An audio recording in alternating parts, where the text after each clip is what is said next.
അസ്സലാത്തു വസ്സലാമു അലൈക യാ സയ്യിദി യാ റസൂലല്ലാഹ് സല്ലല്ലാഹു അലൈഹി വസല്ലം. മുഹിബ്ബീങ്ങളെ, പരിശുദ്ധമായ റമദാൻ മാസത്തിലെ രണ്ടാമത്തെ പത്തിലാണ് നാം ഇപ്പോൾ ഉള്ളത്. ഈ രണ്ടാമത്തെ പത്തിൽ ചൊല്ലേണ്ട ദുആയും അതിൻ്റെ അർത്ഥവും 1 മുതൽ 30 ദിവസം വരെ ചൊല്ലേണ്ട ദുആയും അതിൻ്റെ അർത്ഥവുമാണ് ഇൻഷാ അല്ലാഹ് ഇന്ന് ഞാൻ ഈ വീഡിയോയിലൂടെ പറയാനായിട്ട് പോകുന്നത്.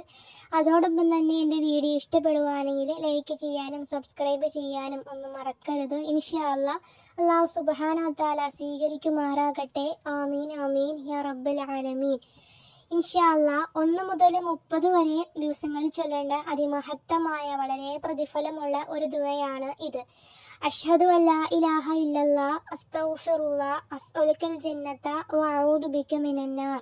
അഷ്ഹദു അല്ലാ ഇലാഹ ഇല്ലല്ലാഹ് അസ്തഗ്ഫിറുല്ലാഹ് അസ്അലുക്കൽ ജന്നത വഅഊദു ബിക മിനന്നാർ എന്ന് പറയുന്ന ദുആ. ഇതിൻ്റെ അർത്ഥം, ആരാധനയ്ക്കർഹൻ അള്ളാഹു മാത്രമാണെന്ന് ഞാൻ സാക്ഷ്യം വഹിക്കുന്നു. അള്ളാഹുവിനോട് ഞാൻ പൊറുക്കലിനെ തേടുന്നു.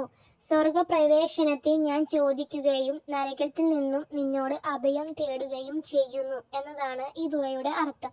വളരെ മഹത്വമുള്ള ഒരു ദുആയാണ്. ഈ ദുആയാണ് 1 മുതൽ 30 ദിവസങ്ങളിൽ നാം ആവർത്തിക്കേണ്ട വളരെ മഹത്വമുള്ള ഒരു ദുആയാണ് ഇത്. ഇൻഷാ അല്ലാഹ് ഇനി രണ്ടാമത്തെ പത്തിൽ ചൊല്ലേണ്ട വളരെ പ്രധാനമുള്ള അഥവാ രണ്ടാമത്തെ പത്തിൽ മാത്രം ചൊല്ലേണ്ട ഒരു ദുആയാണ് ഇത്. അല്ലാഹുമ്മ അഗ്ഫിർലി ദുനൂബി യാ റബ്ബൽ ആലമീൻ. അല്ലാഹുമ്മ അഗ്ഫിർലി ദുനൂബി യാ റബ്ബൽ ആലമീൻ എന്ന് പറയുന്ന ദുആ. ഇതിൻ്റെ അർത്ഥം, സർവ്വലോക പരിപാലകനായ അള്ളാഹുവേ, എൻ്റെ പാപങ്ങൾ നീ പുറത്തു തരയണമേ എന്നതാണ്. വളരെ മഹത്വമുള്ള ദുആണ്. എല്ലാ ഫർദ് നിസ്കാരങ്ങൾക്ക് ശേഷവും ചൊല്ലുക. അതേപോലെ തന്നെ പരമാവധി നമുക്ക് കിട്ടുന്ന സമയങ്ങളിലെല്ലാം ഈ ദുആകൾ ആവർത്തിക്കുക.